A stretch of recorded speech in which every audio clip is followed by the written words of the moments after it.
What's up, guys and ghouls, and welcome to another episode of Fright Mic. I'm Liz. I'm Sam. And I'm sick. Again, still.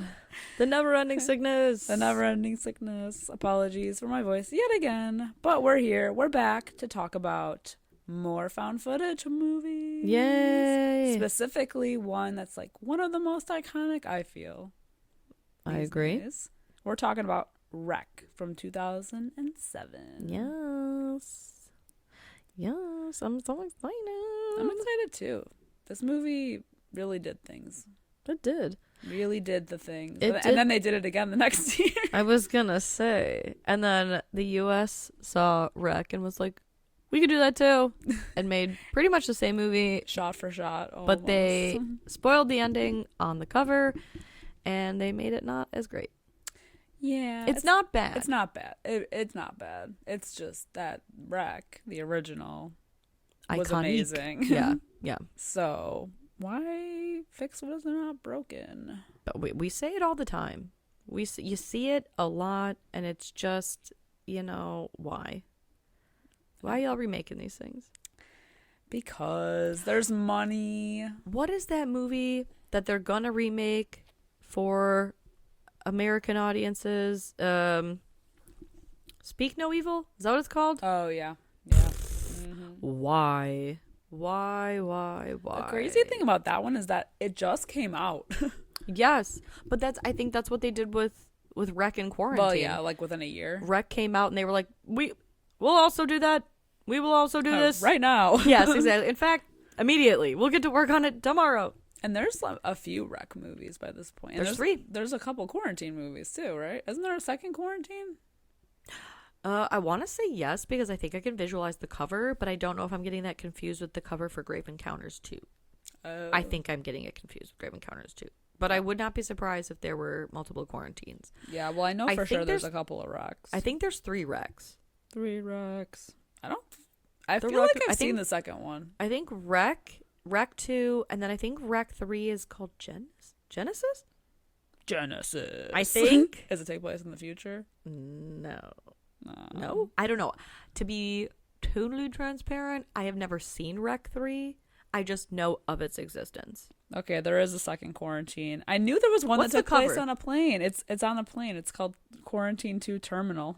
Let me see the Yep, okay. I was thinking of the Grave Encounters one, but I was correct in that it's still that green. Like night vision. Exactly. Yeah, they're both like greenish. Yes. Yeah, there was I thought that I was like I thought I heard that the second Quarantine takes place on a plane or like an airport. So confirmed. Oh god. Oh god. We should have did that for our flying month. Didn't even think about it. Didn't even know it existed. Yeah. Maybe if we do Terror in the Skies Part 2, it would be the More only terror. one. Yeah. It would be the only one for the month. Well, I guess there's Flight Plan with the Jodie Foster. That's true. I guess that's more of a thriller. Yeah. Well, but so was Red Eye, technically. We did Red Eye. Fuck yeah, we did. Gotta talk about my boy Cillian Murphy. My boy. Ugh. Well, we're not in the skies for this one. We're on the ground. Not safe, though. Not safe at all. We, Oh, should we do ratings first? Yeah, we'll do ratings. I was gonna jump right into it. So, as it stands right now, Wreck has a 7.4 out of 10 on IMDb, which is pretty damn high for a horror movie. It also has a 90% on Rotten Tomatoes. Hell yeah. Crazy good. Just like last week, we're up there in score. I love this. I know. Now, would you consider this a zombie movie? Ooh. No. I feel like there's a line between infection movies and zombie movies. Mm-hmm. I think zombie movies, they have to go for the brain, right? The brain. This one, do they have go for the to neck. Go for the brain? They go for the neck. Isn't that what everybody said about 28 Days Later? They were like, is it really a zombie movie? Because they're just ravenous, infected people. Yes. You know what I'm saying? There's a line somewhere. But somehow it's a zombie movie. It's a zombie movie. So you wouldn't say this is a zombie movie?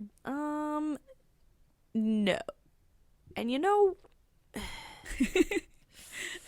it's a feeling.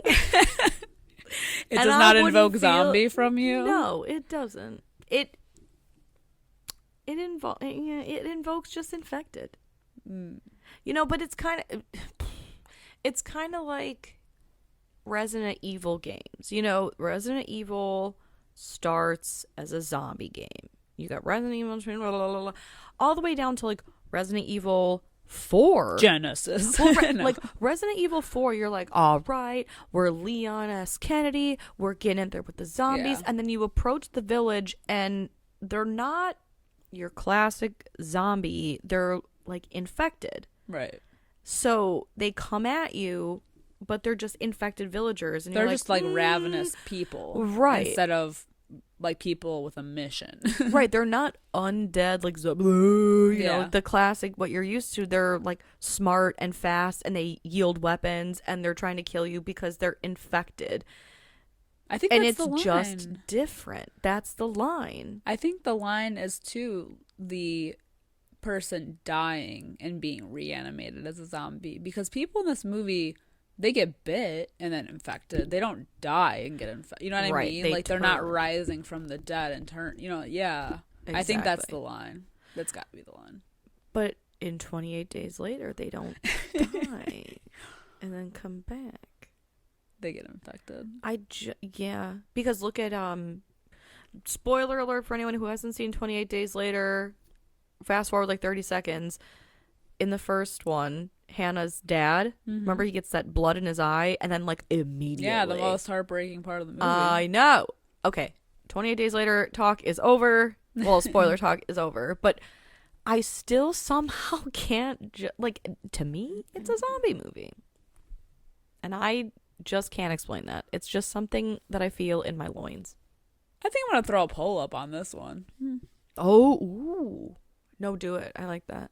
Like, what qualifies as a zombie movie? Right. Yeah, I'm gonna do that. Where do you draw the line I think between that's infected different and for undead? people. I can hear like uber zombie fan people being like screaming at the whatever they're listening on.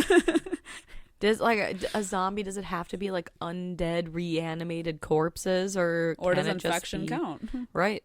Because either way, it's gonna be like a global. What do you call it? Epidemic, pandemic? What's the difference? Both. Am I dumb? I think I'm dumb. What's the difference? I know there is a difference. I just don't know it. I don't either. Moving on. Yes. Oh my god. Yeah, let's get into Rec. So, Rec is a Spanish film. And it basically is another faux documentary / found footage style, not necessarily in the same way as the movie we did last week, but this is more like it's like a fake news like broadcast thing. Yeah.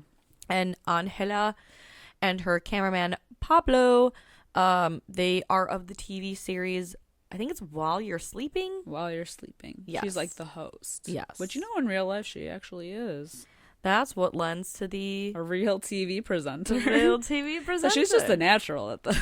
I mean, honestly, and to be fair, it's like I didn't know she wasn't an actress, so she was either like a really good actress or she's a really good news person. Well, turns out almost everybody in this movie they never got a script for this movie. Fantastic.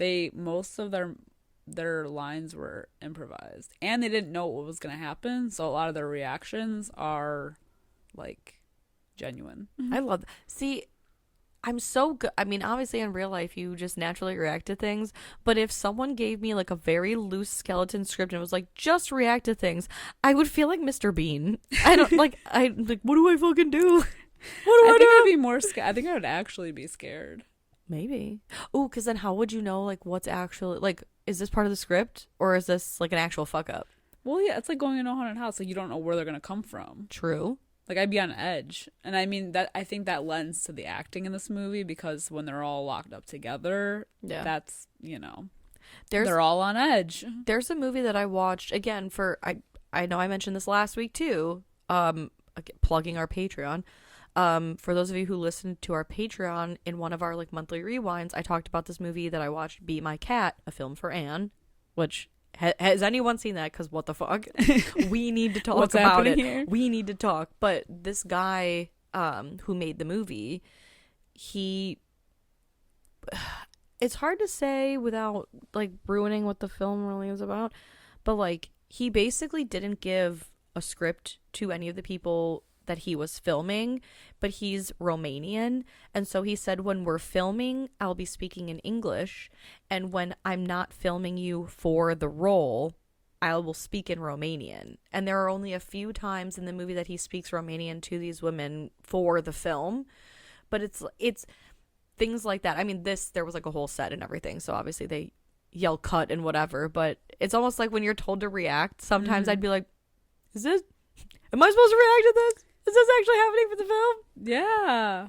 Like, it kind of blurs, and so it does kind of like maybe heighten your senses a little bit to like I'd be more scared, is what I'm trying to say. Well, and the fact that the guy, the Pablo, the actor, he's actually holding a camera, and then they have an entire team of people chasing, because like Pablo, he's like hats off to him. He's running through this whole craziness with a camera the whole time, and he's holding on to it. But also the people filming the movie are also running around this like chaotic house the whole time. And they do a good job of like, I mean, they don't show anything remotely that looks like a set piece or extra people, or it's all just the one house. Yeah, that's a real house that you could go visit. That's amazing. Yeah, it's like an apartment building, right? Yeah.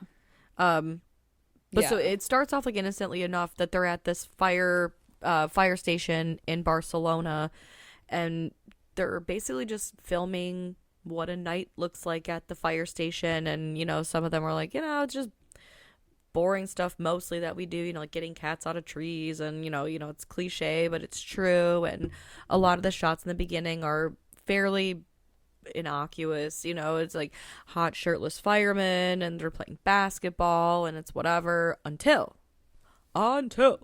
they get a call from this apartment building that a woman is trapped, or like screaming, throwing a fit, something. And so it's like all hands on deck situation. I think Angela, I feel so stupid saying that, but she wants to slide down the pole, and Pablo's like, I can't. How you want me to film that? Too much equipment. Right. But so they're accompanying the two men, Manu and Alex. Yeah. And they're going to ride with them. Yeah, they go to the apartment building, and the cops are already there for the distress call. Like, at this point, most of the tenants of the building are in the lobby of the building, because they're all like, what the hell is going on? Mm-hmm. And they have to like break down the door of the woman who's screaming, and they finally get in, and it's this woman who, Conchita, I believe her name is, covered in blood. Like, clearly something is wrong. Right. Like, if you have seen any sort of zombie movie, you take one look and be like, oh, no. Red flags everywhere. Yeah, not going near that shit. Absolutely not. And by this point, I mean, she is just like fully infected, and she attacks them. She attacks the one cop and he bites the police officer. Yeah. And they like fuck off out of her apartment, and they take him downstairs, and the one guy who lives in the building, how do you say his name?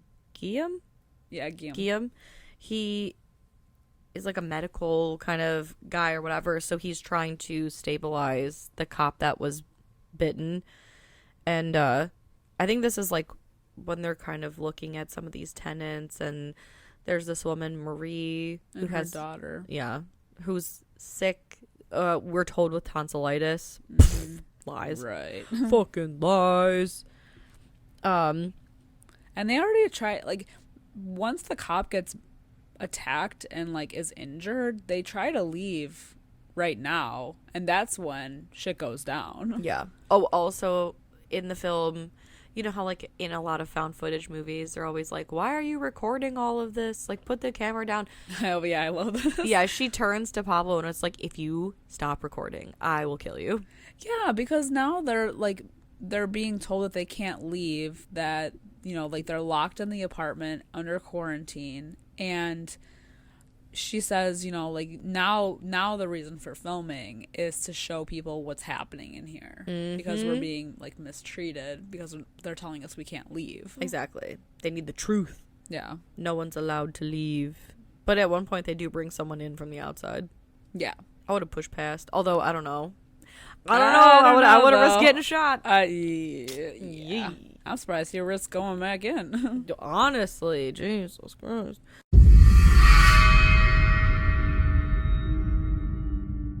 Hey creeps, looking for more frightfully good content? Head over to our Patreon at patreon.com/Fright Mic podcast to help support the show. We have current movie reviews, spooky cocktail recipes to match our theme of the month that you can enjoy if you're 21 and over. Or not, I'm not your parent. For legal reasons, I must say this. We play games, trivia, literal fright fights, and much, much more. If you head over to patreon.com/Fright Mic podcast. Again, patreon.com/Fright Mic podcast. You can find everything over there. And again, it is a great way to support the show. We greatly appreciate it. And we love you guys. Bye. Bye. And it's crazy that they seal it off with like tarps, like immediately. Oh, hell yeah. They seal the whole damn building off. Because they know what's going on. They do. They know because the guy they send in, he knows what's going on. Yeah, but they don't even tell them right away. They don't tell them until the cop gets the information from them about what's happening. Which I wonder why. Do you think they're just like, fuck it, we'll let them take care of each other, battle royale style? Probably. I mean, if they know what's about to happen. Yeah, it's kind of like every man for himself, but y'all need to stay here. Yeah. Well, can't come out. Every chance, like every opportunity, I guess, that they get to like maybe escape, like any exit that they find, it's being tarped off or it's already tarped off. And they're like, there's like a voice on a megaphone like, hey, you fuckers. Like, no. Stay back. Yeah, Stop doing that. I don't think they ever gave them a chance. I think they were waiting for them to like all die off. Oh, totally. That's insane. That's fucking insane. Then that's like terrifying. Yep. But you know what's more terrifying is while they're in the lobby freaking out about being stuck inside. Oh my God. The body of Alex, the fireman, is literally like yeeted from Conchita's apartment, I think. You know, biggest jump scare ever. Thrown to the ground. Heart attack. How the fudge does he even survive that? Because he does.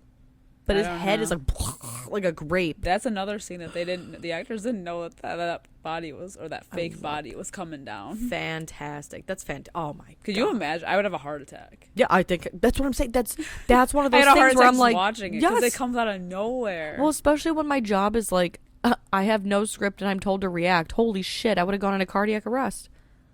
Like, is this for real? Is this for real right now? Yeah, so, he's like heave-hoed down the stairs and then what is it, the one cop Sergio and then the firefighter Manu, they hear screaming out the stairs and they decide to investigate, and Angela and Pablo, they follow, and they go back into Conchita's apartment, I think, right? That's Conchita's apartment? Yeah, they go back in there and they find that other woman who's infected now. Yes. She's like some Colombian woman. Yeah, and then Conchita, I believe, tries to attack them again, and that's when they kill her finally. Yeah, that's when who's it, Sergio shoots the woman, and they have it all on camera. They even like replay it at a certain point, you know, just like, we got this. Yeah. But he like doesn't even, I don't know, he like freaks out when he realizes that they're filming, but it's almost like at first he doesn't even realize that he like killed her, I guess. Right. But it's like, yeah, she was fully charging at him in her tidy whities. Yep. You know what I mean? Demon granny panties. Oh my God. Not the first to be featured this month on our episodes. Shit. So true. So true. God. I feel like other than our movie last week, like Mungo, there was like some sort of granny panty situation in every movie we've talked about. Yeah. Whether it be tied to a tree or mentioned casually. Yes, in our exactly. conversation. Oh my god. And then this is when they're trying to get into the back of the building, and then they literally get to the window, which is open. So they're like, "Oh, we're gonna jump off to like the next roof over." And as they're doing it, like they can see all these like cops and health specialist people on the roof over, and they're like sealing it up as they're trying to climb out. That's nuts. Like, nope. Yeah, psych. You fucking thought, bitch. Then I think a group of them go to there's a fuzz on my microphone tickling my nose. They go to the second floor, right? Because there's an office. Yeah, and they're kind of like trying to regroup at this point to figure out what they're gonna do, and then Angela like interviews the tenants, and that's when we get a quick little thing that becomes important later. She's talking to the little girl of Marie, the one who has tonsillitis, allegedly. Jennifer. And mentions that her dog was sick and is in the vet's office and she misses her dog and blah blah blah. Kind of a throwaway at the time, but right, because it's sandwiched between like a bunch of other old people, couple and the Japanese woman, and yeah, so you don't really think anything of it. Also, I like how that old couple literally just kind of like fucks off in the. Yeah, at one point we like never see them again. Yeah. I mean, it's assumed what happens to them, but we never actually see it. No, we never get visual confirmation. So in my mind, they escaped somehow. Yeah. You know they did. I hope so. In there, yeah. You know, I'd like to they've believe. been through enough. Yeah, right? But yeah, so they try to get off that way. They cannot. She's interviewing everybody. Jennifer, talks about how she has a sick dog. And then Sergio kind of gathers the residents and says, like, hey, so it turns out there's an infection in the building and everybody needs to be tested. He starts taking, like, a census of the people in the building. And there's, like, somebody on I think the top floor that, like, no one has ever seen. Yeah, so it's considered uninhabited right now. Right. And they're told to open the front door because some health inspector is going to come in. And we see the health inspector kind of attempt to treat Alex, who I feel like it's a miracle that this dude's even alive. Yeah. Because he landed skull first on the... He face planted from at least 4 stories. It's crazy. And then they even it looks like they handcuff him to the bed and inject him with something. But shit goes crazy because... Alex and then the older cop, like a fight kind of breaks out and Alex bites Guillaume and the health inspector locks all 3 of them inside this room. So 2 people are infected. One of them is basically on his way and the health inspector is he's like, we can't risk letting him out, and essentially lets them know that this stuff is spread through saliva. But we get confirmation that now Guillaume is infected because he slams his bloody handprint on the window and you're like, oop, yep, no, that was a good call on your part. And the health inspector also mentions that the source of all of this started from a dog. I guess a vet had called them. And they brought in a dog that was seemingly acting violent, which then infected all the other dogs. So they had to quarantine all of them. And now all the attention turns to Marie and Jennifer. And I like that at one point Marie just goes, she has tonsillitis. And then Jennifer just yup, pukes blood. It's so fucking metal all over her mom. She turns so quick. She does. From this moment. She was sick this whole time. Why did it take her so long to turn? Maybe she's patient 0. Maybe she bit the dog.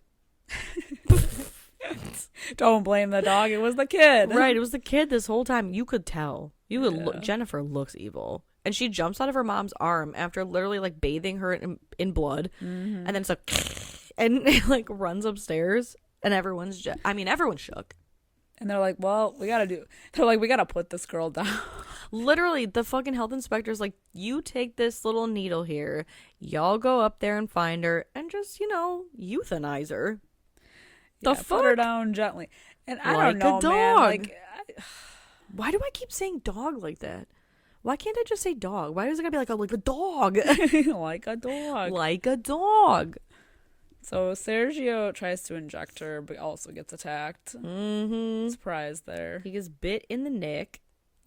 But then he takes Jennifer, and do we ever see Jennifer again? No, I think he locks himself away with her. Yeah. So that she can't get to anybody. You guys go. This is just a poorly managed situation. Yeah. To be honest. Mm-hmm.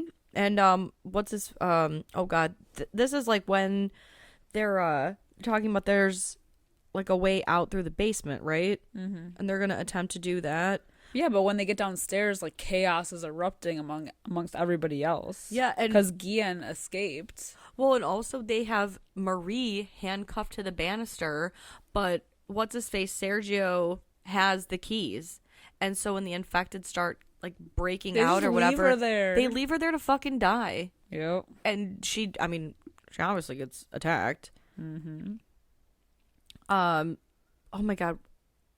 I just feel like there's so much happening at this point. What the fuck happens next? Because then do they go to Caesar's apartment after this? Yeah, they take refuge in Caesar's apartment. Because there's everybody's infected at this point that was waiting downstairs just because of Guillen escaping, and now Marie's infected. Even though she's handcuffed, she's also infected. Right. Oh, and then the health inspector, he quarantines himself. Yeah, exactly. Because at some point, off camera, he was bit, and he's like, you guys, this is for your own good, I'm just quarantining myself. And poor Caesar, man, he's like, oh yeah, I think there's a way to get out through the basement, but before any real like help can be had, the health inspector busts his hand through like the window of the room he quarantined himself in, and he fucking straight up just eats Caesar. Yeah, so at this point, only Manu, Pablo, and Angela are the only ones left. Mm-hmm. I know, it's crazy. And they have to go. So, essentially, I think Angela and Pablo are told by Manu to go up to... What apartment is it? To look for the keys. Somebody's apartment. Yeah, one of their apartments. To look for the keys. To get to the basement. And... he's like, don't worry, I'll stand guard. And so they go into the apartment where they find like a Scooby-Doo size fucking like janitor's custodian style keys. Yes. With like 50,000. I call them dungeon keys. Oh my God. Yeah. Like a ring of skeleton keys. Definitely like good dungeon luck master finding type them, shit. Right. Like how do you fucking keep track of once or what? It's like The Others. Oh yeah. When she keeps that key ring on and she knows exactly what I swear she spends half that movie just jingling the keys around trying to like figure out which is what. 100%. Yeah. Great acting on the keys part though. All right. He was a paid actor. Exactly. That key ring was a paid actor. Oh, and then after they get the keys is oh my God, I think I'm jumping ahead here. They get attacked, but they all get attacked, and Manu gets got. Yes, that's why I'm like, oh my God, I'm jumping ahead because I was already gonna go to how they're being like she's being attacked by the Japanese woman, but not yet. No. Because they like run out of the building out of the apartment with the keys. They see like basically the entire stairwell is covered with infected, including Manu, who like he just like pokes his head. Poor Manu. And he's like, it happened so quick. I know. Never fucking saw it coming. And I like that despite the fact that they went through all that trouble and Manu got bit and infected for them to go get the keys to the basement. They're like, fuck the basement. And they abandoned that plan immediately. Yes. And they run upstairs to a penthouse where just by the grace of God and timing, Angela finds the key for them to get into this penthouse. Right before they're attacked. And that giant wad of keys. Yes. She finds the right one. Like, come on. That's just insane. It's funny. But then they're in this apartment building on the top floor that's supposed to not be inhabited, right?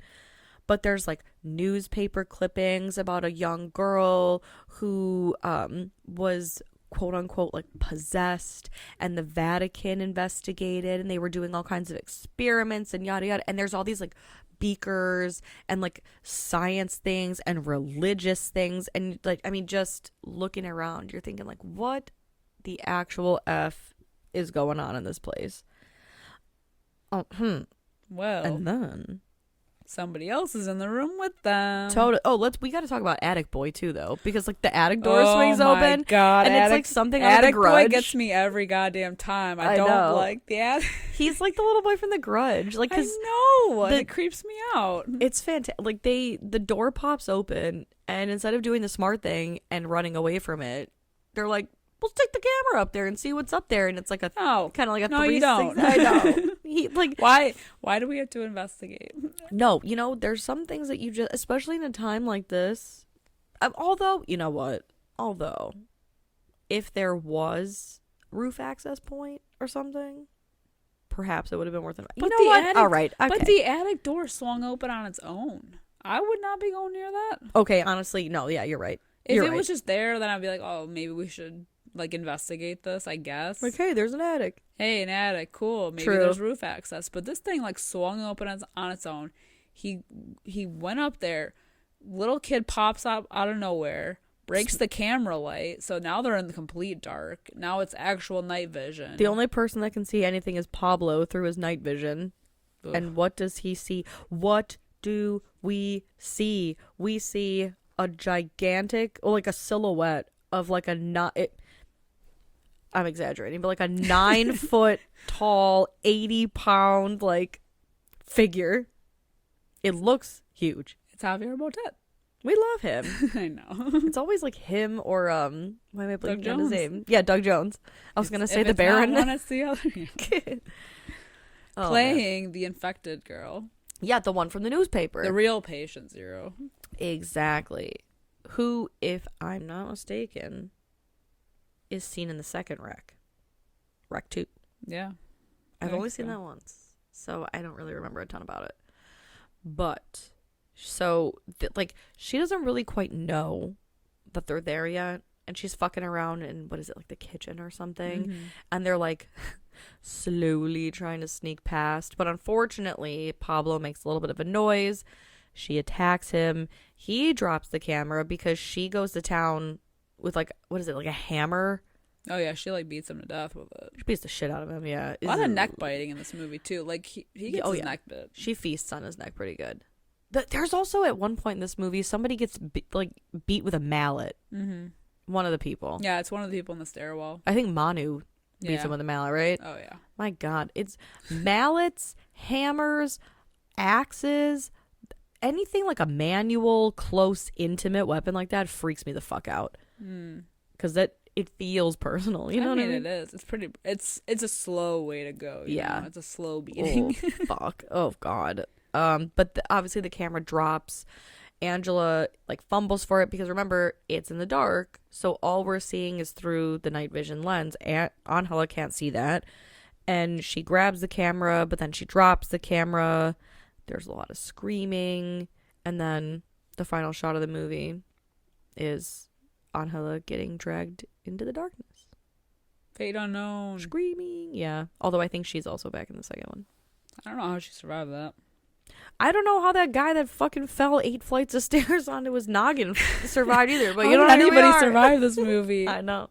Now knowing what we know about how it was shot and like the people not knowing what was happening next, do you think this was a fun experience for them? Yes. Like, do you think it would be a fun time to be on set for this movie? I think so. Only because it'd be like it's something that I say all the time. Like, in an experience like that, you almost it is kind of like being in a haunted house, right? Where you get to experience going through something terrifying, knowing you're gonna come out fine. Like, it's weird to say, but I've thought about this before. Because Titanic is such a fantastic movie and it's so exciting, especially when the boat starts sinking in the end and whatever. And I always thought, like, damn, if I could go on like a Titanic simulator, right? God. And like I don't know, like would you do it? No, like knowing that you'd be fine, right? Like this whole thing's like a simulation, whatever, and you're gonna be fine. It's just kind of like an experience. I don't mean for this to sound sensitive, especially because of like the the submersible or whatever, but it's just something I always thought of, like a boat sinking like that, or escaping a building that's closed off with infected people or whatever. If you could experience it knowing that it's all fake, would you do it? And I've gone into haunted houses before, and for the most part they're fun. I mean, essentially, isn't that an escape room? I don't know. Escape rooms seem to be like for smart people. I have never done one. That's why I don't do them. I don't want to know how dumb I actually am. I know, exactly. I don't need to be told. What if they just don't, like, I know I would go into an escape room and I would like run out of time and they would just have to open the door. Right, they'd have to let my dumb ass out. I'd be stuck on the first clue. And they would walk out. I'd walk on. They'd be like, "Did you even try?" But then at that point, I'd be like, "No, no, losers." Right. Oh my god, I just wanted to chill. Okay, No. But like, I think it'd be fun to film this movie. Okay, but also, would you think so? I am the kind of person who does not like haunted houses. I mean, obviously, I like being scared, but I like my scares to be at a distance. So, like, I think I would genuinely freak out. So maybe I would really be a really good asset to this team. I'd be a really good actor. Yeah, it would be like because my reactions would be very genuine. You'd be like Charlotte from Ganjiam. Remember, they're like, Charlotte's giving us really good reactions. Make sure you get more of her. Yeah. They'd be like, dude, she's really freaking the fuck out. Yeah. Focus more on her. Pan that camera over there, Pablo. Girl jumped out a window. Yeah, really. She had a heart attack. Her throat literally... Dude died. Dude died for our movie. That's wild. Yeah. This is a fun movie, though. I agree. Yeah, they literally shot for shot remade this the American one. Like we said, it's not bad, but I mean, like, this is the original. This is the one that did it first, and I think did it better in my opinion. I'm gonna give this movie a 4.5 out of 5. I'm also gonna give it a 4.5 out of 5. Solid film, solid all around, solid acting, solid gore, solid camera work. Yeah, solid gore for sure. Jump scares. It like hits in all the right spots. I don't know, man. I really like it, and I know we're not here to compare this with Quarantine because they're not the same, but I just feel like... But aren't they? I mean, yes, but I feel like, and I hate to say because the people that acted in Quarantine, it's not like they did a bad job, but maybe it's because this is like the OG, you know? Oh, yeah. That like, once you've seen this, watching Quarantine, it's almost like watching the diet version of this movie. Yeah. You know, the Americanized. Yeah, like it's not bad. It just doesn't have that je ne sais quoi. Yeah, and if you had seen this one and then watched Quarantine, like, I mean, like we said, they came out a year from each other. Mm-hmm. It's like more of the same. And also, I just really can't get over the fact that Quarantine, they literally put the last shot of the movie on the poster. Right. What are you doing? Yeah, that was an interesting choice. Interesting creative choice. Yeah. It was a choice. That's for sure. But that is just our opinion on Wreck. Let us know if you've seen it. Which do you prefer, Wreck or Quarantine? I'm sure Wreck. I feel like a lot of people are going to say Wreck. But, maybe not. I could be wrong. And before my voice goes, let us know over on Facebook, Instagram, X/Twitter. We're just calling it Twitter. Yeah. Whatever. We're on Discord and Reddit now as well. So hit us up over there at Fright Mic Podcast or Fright Mic Pod. And if you get a chance after the episode, if you could just give us a quick 5-star rating and review, we'd really appreciate it. Give us some love. Love is free. Throw some singles on these bitches. I know, right? Yes. Love that for us. Mm-hmm. But until next time, I'm Liz. I'm Sam. Rest in peace.